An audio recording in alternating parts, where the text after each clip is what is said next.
Awas, kalau saya bicara sholat, langsung kalian berpikir sholat yang 5 waktu. Itu juga betul, betul. Ya. Tapi sholat itu ada yang lebih keren lagi, tidak 5 waktu. Sholatnya sepanjang waktu, itu yang lebih keren lagi. Sesuai dengan arti sholat. Sholat itu artinya adalah waslat. Waslat itu melekat, merasakan kehadiran Allah. Gak usah 5 waktu, sepanjang waktu. Nah, makanya kalau ingin merasakan sholat di dimensi ini, harus ikut pelatihan sholat khusyuk. Baru masuk ke situ.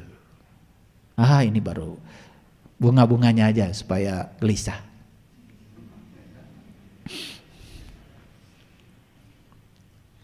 Karena Allah bilang di ayat ini, wa innaha lakabiratun ila alal khosiin. Tidak ada, tidak akan bisa kamu minta tolong dengan sabar dan sholat, karena itu amat berat, kecuali untuk orang-orang yang khusyuk. Nah, khusyuk itu bukan konsentrasi, khusyuk itu bukan memfokuskan pikiran. Ini yang masalah. Banyak orang-orang sok tahu bilang khusyuk konsentrasi, menciptakan bahasa sendiri. Tafsir Quran bil Quran tuh yang benar. Makanya kata khusyuk karena itu bahasa Rob, harus dijelaskan oleh Rob. Itu kan, masih ingat kajian kemarin? Wa yas'alunaka 'anir ruh qul ar-ruh min amri rabbi wa ma utitu minal ilmi illa qalila. Jika ada orang bertanya tentang ruh, katakanlah ruh itu urusan Tuhan. Kalau ruh urusan Tuhan, jangan tanya pada yang selain Tuhan, gitu. Bukan tidak boleh belajar ruh. Selama ini kan konyol. Karena ruh urusan Tuhan, udah gak usah belajar ruh. Kalau ruh itu urusan Tuhan, maka cara belajarnya ke Tuhan.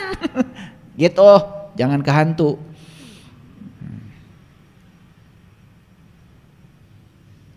Wa ma utitu minal ilmi illa qalila. Karena kamu itu tidak diberi ilmu kecuali yang sedikit. Nah, yang sedikit itu adalah kunci pembuka mata kalbu agar kita bisa ketemu Tuhan. Baru belajar ruh pada Tuhan, baru ngerti. Itu yang disebut dengan kecerdasan melampaui batas, yaitu batas pikiran. Karena tidak mungkin belajar tentang ruh pakai logika, apalagi pakai filsafat, tersesat. Belajar tentang ruh harus pakai ilmu, namanya ilmu ma'rifat. Ilmu ma'rifat tidak sama dengan tasawuf, tidak sama juga dengan filsafat. Tasawuf itu nggak ada zaman Rasul, nggak ada. Rasul cuma mengatakan awwaluddin ma'rifatullahi ta'ala wa rasulih. Awalnya agama mengenal Tuhan. Makanya Nabi Muhammad bilang dalam sebuah hadis, ma'rifat adalah modalku, akal pikiran sumber agamaku. Maka orang yang sudah diterangi cahaya ma'rifat, akal pikirannya dia sumber agama, bukan penghambat agama. Nah, ada orang yang akal pikirannya jadi penghambat untuk majunya spiritual karena belum terterangi oleh cahaya ma'rifat. Lihat itu 17 hadis Nabi. Dalam buku Sejarah Muhammad yang ditulis oleh Haikal, itu dijelaskan tentang 17 hadis itu. Ma'rifat adalah modalku, akal pikiran sumber agamaku, rindu adalah kendaraanku, jihad adalah perangaiku. Kan terus. Yang terakhir, sholat adalah hiburanku. Jadi Nabi Muhammad mah sholat teh hiburan. Kalian sholat lagi hiburan nih, begitu sholat, jam 12 asa cikeneh geus adan deui. Beratnya sholat teh. Karena nggak ngerti, nggak tahu rasanya, karena nggak pernah belajar. Jadilah sholat jadi kewajiban. Padahal Nabi bilang sholat adalah hiburanku. Gak ada di hadis sholat adalah kewajibanku, nggak ada. Maaf ya, yang alergi pada kata-kata saya, sabar dulu. Nah, apa itu khusyuk? Khusyuk itu kata Allah di Quran, allazina yadunnuna annahum mulaqu rabbihim. Jadi khusyuk itu artinya sebuah kondisi yang diawali dengan perjumpaan dengan Tuhan. Beda? Oh, Setahu saya khusyuk adalah konsentrasi. Ya setahu lu. Tapi setahu Allah khusyuk itu adalah suatu kondisi di mana ingatan seseorang bisa ingat kepada Allah karena sudah diawali dengan mulaqu rabbihim, perjumpaan dengan Tuhan. Masuk akal? Nah, gitu. Harus masuk akal ya.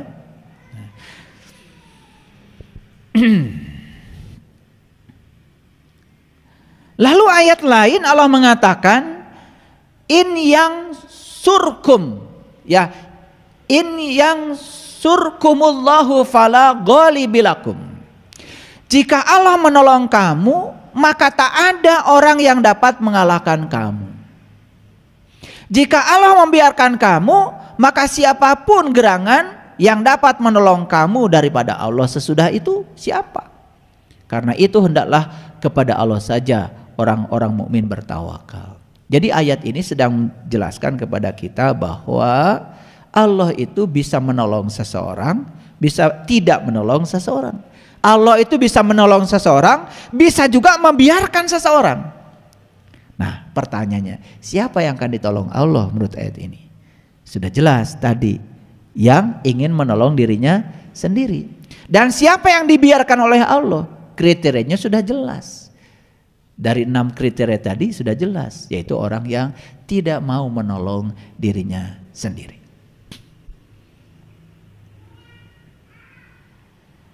Maka ayat ini dipungkas dengan wa 'alallahi falyatawakkalul mu'minin, ya, dan orang-orang beriman itu hanya bertawakal kepada Allah. Siapa yang bertawakal kepada Allah? Yang beriman, yang sudah tahu Allah.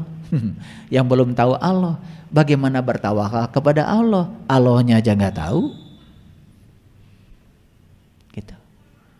Maka begitu dia jadi orang beriman dan dia bertawakal kepada Allah, ya jelas dong dia akan ditolong Allah.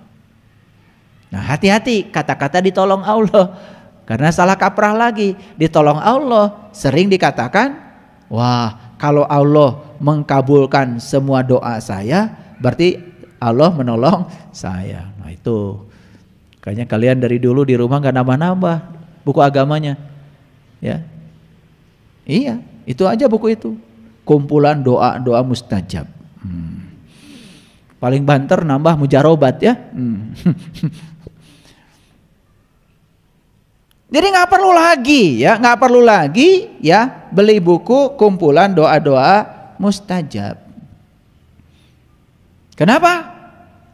Sudah selesai. Kalau orang sudah mencapai tingkat Islam yang sesungguhnya, dia sudah pasrah kepada Allah, dia sudah tidak mau lagi mengatur-ngatur Allah supaya mengikuti keinginan.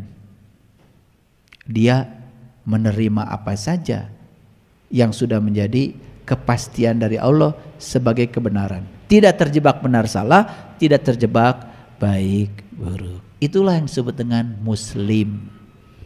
Kalian muslim bukan? Muslim bukan? Berarti non muslim dong. Jadi muslim dan non muslim itu selama ini salah tempat. Ketika kita pasrah kepada Allah, nerima apapun yang terjadi, bahagia, muslim. Ketika kita selalu protes ke Allah, gak nerima, kunaon kia-kia teuing, itu namanya non muslim. Jadi siapa muslim dan muslim, non muslim?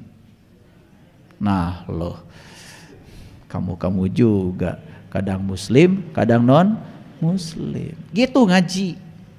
Non muslim batur.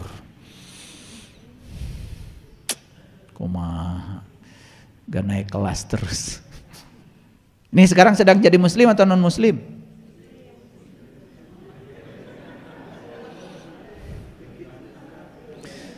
Di sini mah nggak kelihatan.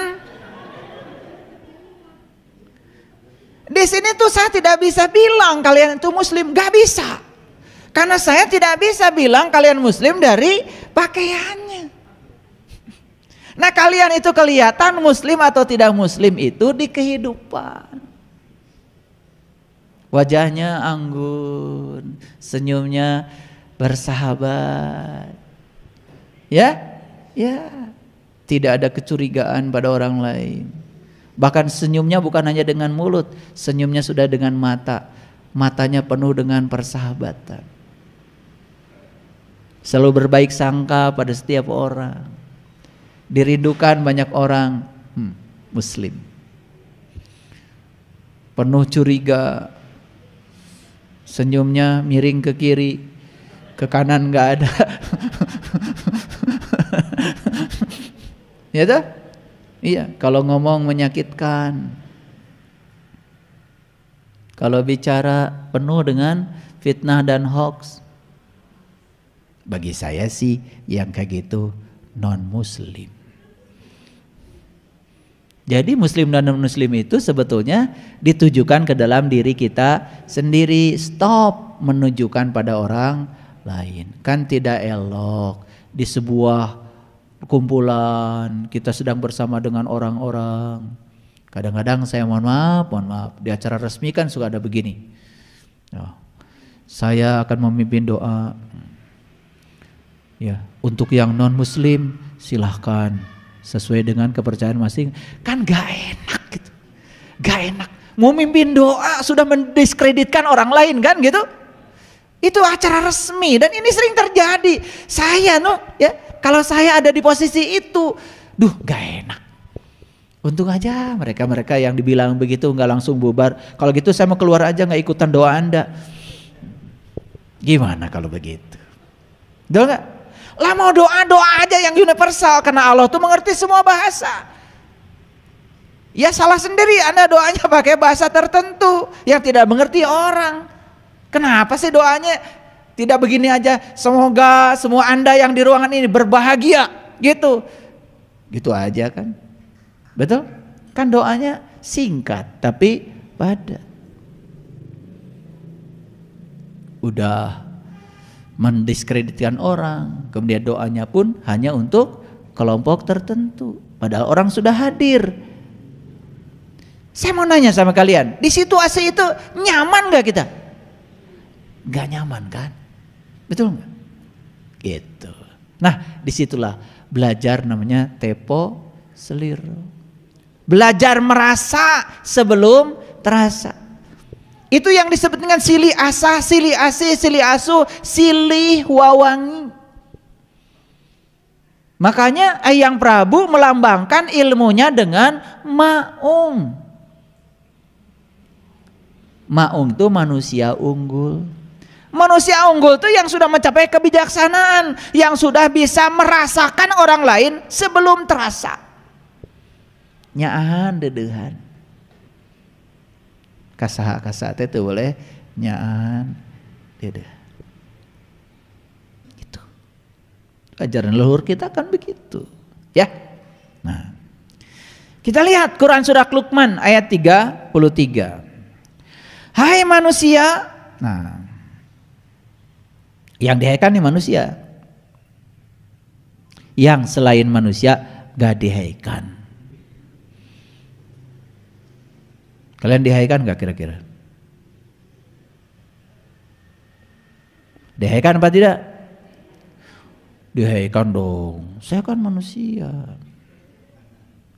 Tapi Quran mengatakan manusia itu yaitu orang yang sudah bisa menggunakan kolbunya, penglihatannya, pendengarannya untuk bertemu Tuhan. Yang belum ulaika kal anam. Maaf ya. Jadi yang dihaikan di sini siapa? Hanya manusia. Yang ngaku manusia gak dihaikan. Apakah semua yang di ruangan ini dihaikan? Saya gak tahu. Tanya pada dirimu, layak gak saya untuk dihaikan? Gitu aja. Tanya dirimu sendiri. Karena di Quran surat Al-A'raf dikatakan walaqad darana li jahannam katsiran minal jinni wal ins lahum qulub la yafqahuna biha wa lahum adzanun la yasma'una biha wa lahum ayunun la yubsiruna biha ulaika kal an'am bal hum adall. Mereka yang punya kalbu tetapi tidak digunakan untuk memahami, melihat dan mendengar. Ulaika kal an'am. Jadi kalau baru bisa melihat dan mendengar dengan telinga luar, bukan dengan telinga kolbu kita, itu tidak dikategorikan sebagai manusia. Makanya saya membuat buku judulnya Menjadi Manusia. Kersaha eta buku teh.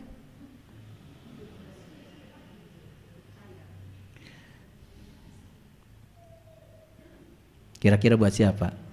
Judulnya singkat, Menjadi Manusia. Buat siapa? Buat saya, enak aja. Emang lu siapa? Buat yang baru ngaku jadi manusia, tapi can jadi jelema.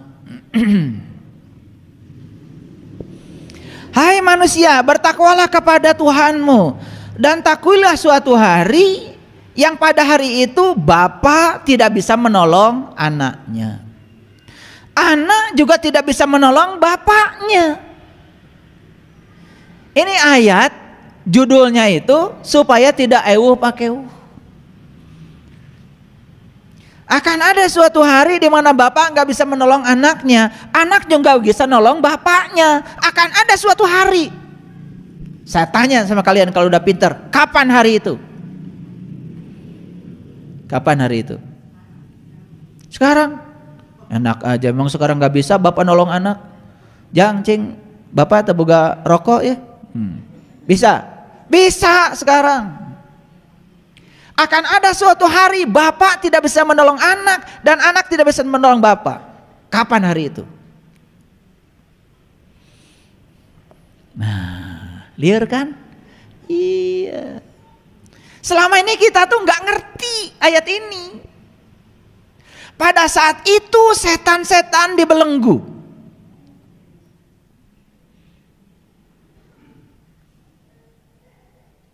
Dibelenggu. Nyubit aja nggak bisa. Pada hari itu ya ngomongkan orang pun nggak bisa. Pada hari itu melihat kesalahan orang pun nggak bisa. Dah, jawabannya gitu aja. Liar-liar sekalian. Karena kalau saya buka terlalu dalam, ini berbahaya nih, aurat. Paham maksud saya? Ya, yang paham maksudnya, yang nggak paham nggak saya tanya. Akan ada suatu hari bapak tidak bisa menolong anak dan anak tidak bisa menolong bapak. Pada saat itu kalian sedang berhadapan dengan diri sejati kalian, sorangan-sorangan. Gitu. Tambah jelas ya? Udah sampai situ aja. Sesungguhnya janji Allah adalah benar, maka janganlah sekali-kali kehidupan dunia memberdayakan kamu, dan janganlah ya setan memberdayakan kamu. Jadi setan itu adalah diri kamu yang palsu saat kamu diperdayakan oleh dirimu sendiri, pikiran. Gitu. Jadi saya sampaikan selamat ya untuk kalian yang sudah bisa menolong diri sendiri. Bapak menolong dirinya sendiri, anak bisa menolong dirinya sendiri. Kan hari itu bapak tuh bisa mau budak. Budaknya tuh bisa ngajakan kolotna. Sewang-sewangan sendiri-sendiri. Disitulah kalian sedang ikro kitabaka kafa binafsika al-yauma alaika hasiba. Di situ kalian sedang membaca kitab amalmu sendiri-sendiri tanpa orang lain. Hebat gak Allah? Hebat. Dan kitab amalmu gak bisa dicontek pada siapapun karena orang lain gak bisa masuk. Hanya kamu sendiri yang melihat kitab amalmu sendiri. Bukankah sebegitu agungnya cara Allah menyembunyikan aib kita?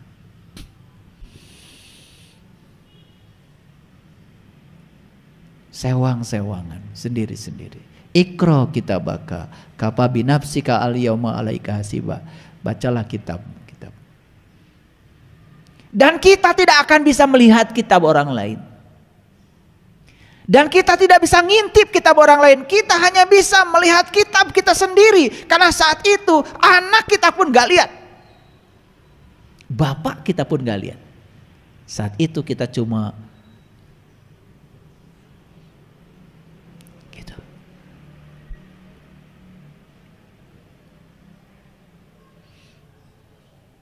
Ini yang jarang dibicarakan.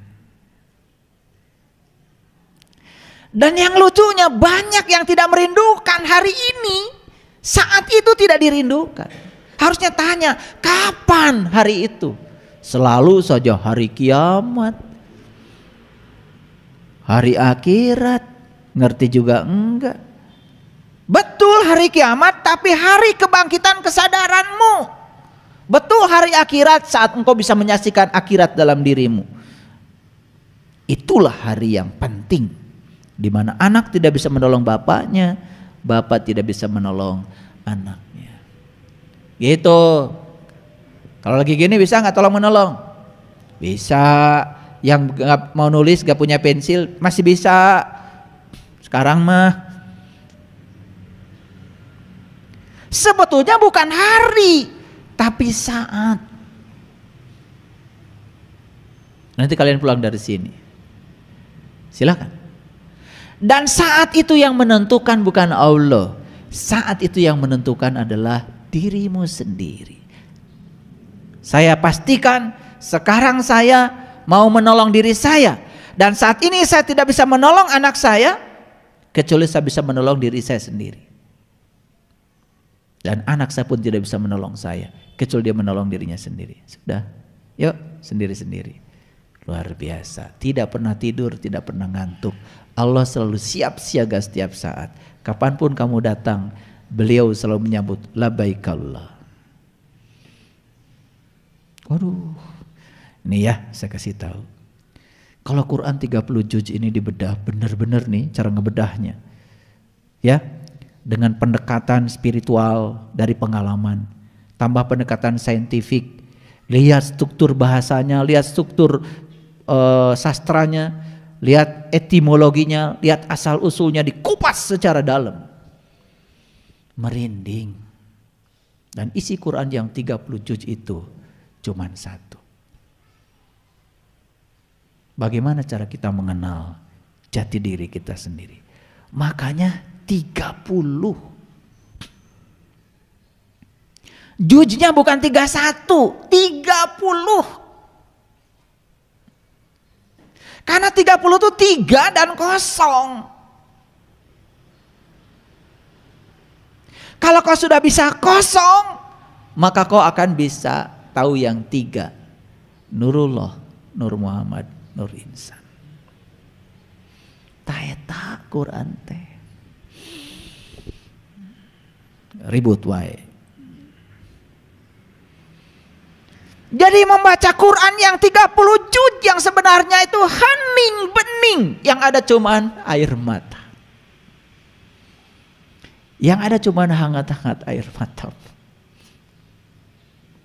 Gak ada suaranya. Tidak berbahasa Arab, tidak berbahasa Indonesia, tidak berbahasa Sunda, tidak ada bahasa, cuma ada satu bahasa, bahasa Rob, bahasa rasa, bahasa cinta.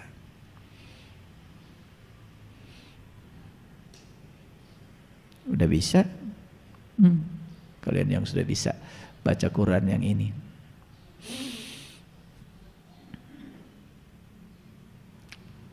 Luar biasa.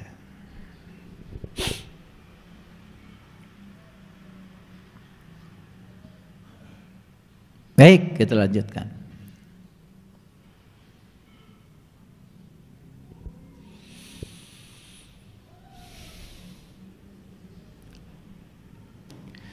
Dalam Quran surat Al-Hadid ayat yang ke-25, Allah menyatakan, sesungguhnya kami telah mengutus utusan-utusan kami. Laqad arsalna rusulana bil bayinat, dengan membawa bukti-bukti yang terang benderang. Bayinah itu terang benderang, caang bayinah itu. Ya. Laqad arsalna rusulana bil bayinat, sesungguhnya kami telah mengutus utusan-utusan kami. Apa sih utusan-utusan itu yang dibawa dia? Cuma satu. Bukti yang terang benderang. Gitu.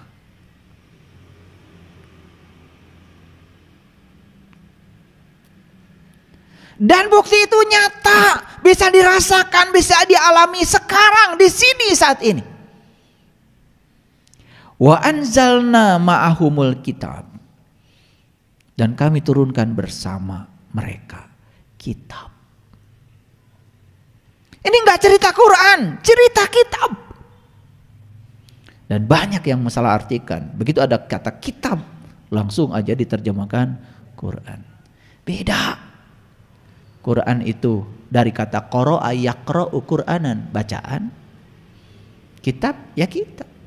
Makanya di Quran perintahnya baca kitab. Ya baca kitab harus punya kemampuan membaca. Kan di Quran perintahnya ikra kitabaka. Ikra kitab, bacalah kitabmu. Nah, untuk membaca kitab harus punya kemampuan membaca. Gimana cara mempunyai kemampuan membaca? Membacanya bukan dengan mata itu, tapi gunakan mata yang diberikan Allah yang tanpa batas. Sesungguhnya kami telah mengutus utusan-utusan kami dengan membawa bukti yang nyata, dan telah kami turunkan bersama mereka Alkitab dan mizan. Mizan itu sering disebut dengan neraca. Neraca itu sering disebut dengan keadilan. Makanya ketika Krishna memberikan ceramah di padang Kuruksetra pada Arjuna, siapa Arjuna? Arjuna itu lambang simbolisasi dari manusia, dan Krishna itu lambang seorang guru ya, yang diberi kemampuan untuk bisa mengajarkan ilmu sejati pada manusia. Ini adalah dialog antara guru dan murid. Makanya yang disampaikan oleh Krishna itu adalah 5 dasar kebenaran. 1 adalah pengetahuan, yang kedua adalah cinta, yang ketiga adalah keadilan, yang keempat adalah kesabaran, yang 5 adalah kepengabdian. Nah, dari 5 dasar kebenaran di situ ada nyelip namanya keadilan. Nah, bahasa Quran itu adalah mizan. Makanya siapapun orang yang sudah mengalami Ar-Rahman, sudah bisa mengalami Ar-Rahman, ya bukan baca Ar-Rahman barijang tengah arti, maka dia akan mencapai mizan itu.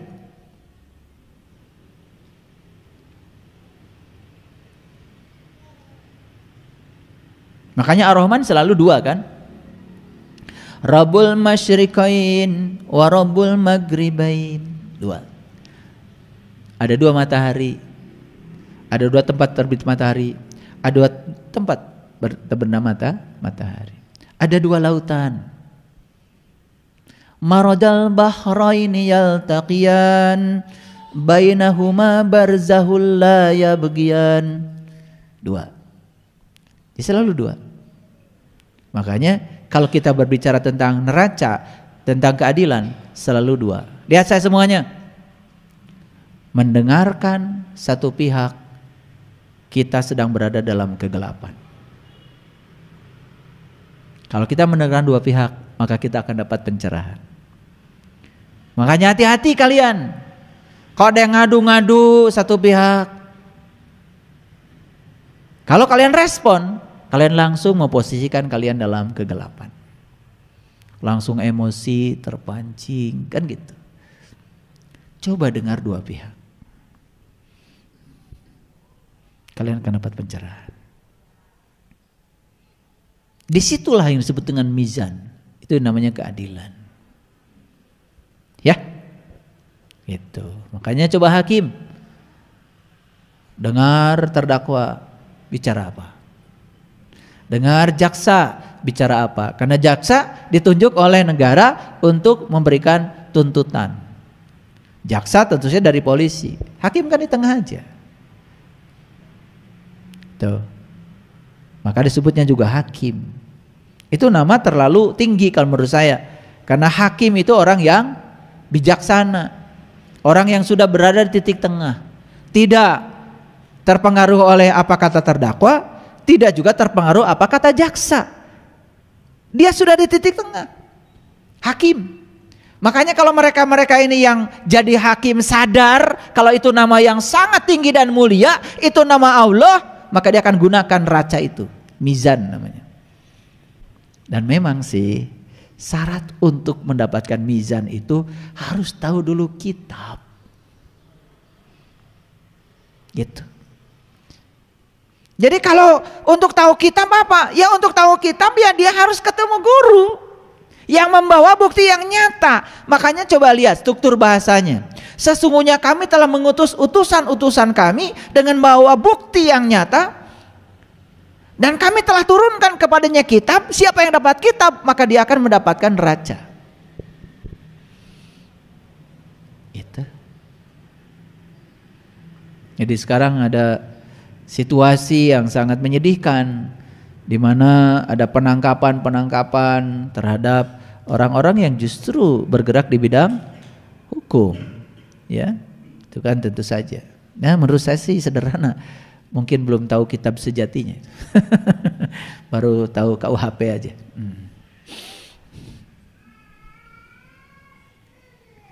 Dan kami ciptakan besi, nah ini makanya al-hadid itu besi. Nah besi itu simbolisasi dari tulang sebetulnya. Makanya kalau di Quran surat Al-Kahfi dikatakan dan kamu ratakan besi-besi itu ya sejajar dengan kedua gunung. Nah, itu di surat Al-Kahfi itu cerita tentang Zulkarnain. Ya toh? Nah, pusing kan? Ya udah, supaya pusing biarkan aja nggak saya jelaskan. Kami ciptakan besi yang padanya terdapat kekuatan yang hebat. Ya memang besi itu kuat, tapi kekuatan besi ya kalah dong sama baja. Kalau mau dibanding-banding dengan logam, karena ini bukan cerita besi itu, bukan cerita besi yang ada di pandai besi. Ini cerita sesuatu yang diberikan pada kita, kalau itu digunakan kamu menjadi punya kekuatan. Coba, kalau tubuh kita ini nggak ada tulangnya, tuh puguh wujudnya. Betul nggak? Ngalumuh kue jika daging kiloan di pasar. Betul nggak? Kan gagah itu karena ada tulang. Nah karena ada tulang, ya tulang itu kan dibuat sedemikian. Lihat, tangan kita aja tidak sama panjang, berbuku-buku luar biasa. Betul nggak? Dan ini begitu fleksibelnya, luar biasa. Maka Allah bilang, yadullah fawqa aydihim, tangan Allah ada padamu. Tangan Allah ya gunanya buat menyenangkan Allah, bukan untuk menyenangkan kamu. Enak aja. Nah itulah, makanya aku berikan kepadamu besi, ya. Dan padanya terdapat kekuatan yang sangat hebat, yang sangat bermanfaat bagi kamu untuk menjadi kamu sebagai manusia. Di situ. Awas, bukan besi yang di toko besi, nggak ada urusan. Makanya nama-nama surat di Quran itu luar biasa. Al-Hadid, besi. Gitu. Ya. Nah, Allah mengetahui siapa yang menolongnya. Dan Allah juga mengetahui siapa yang menolong utusan-utusannya. Kalau gitu saya mau nanya, siapa yang menolong Allah dan Rasulnya?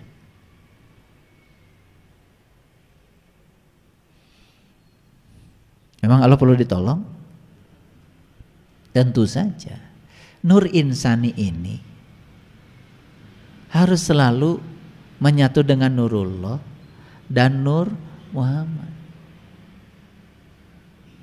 Ketika Nur insani ini selalu menyatu dengan Nurullah dan Nur Muhammad, maka kekuatan Nurullah dan Nur Muhammad ini menjadi kekuatan Nur insan. Itulah yang akan menyebabkan kita menjadi insan kamil. Jadi sebetulnya yang perlu ditolong bukan Allah dan Rasulnya. Allah dan Rasulnya justru penolong bagi nur insan kita, sang jiwa kita. Jadi cara jiwa ini ditolong oleh Allah dan Rasulnya, jiwanya harus menyerahkan diri pada Allah dan Rasulnya. Saat itu terjadi yang namanya peleburan. Itu namanya tauhid. Itu yang disebut 30 juz.